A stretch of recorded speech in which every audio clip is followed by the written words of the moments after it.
How wonderful it is to be alone with nature. And there is no one around.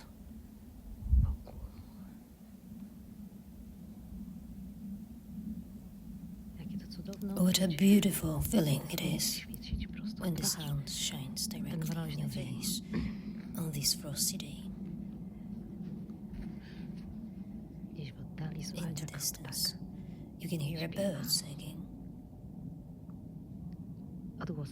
The sounds of civilization come from afar.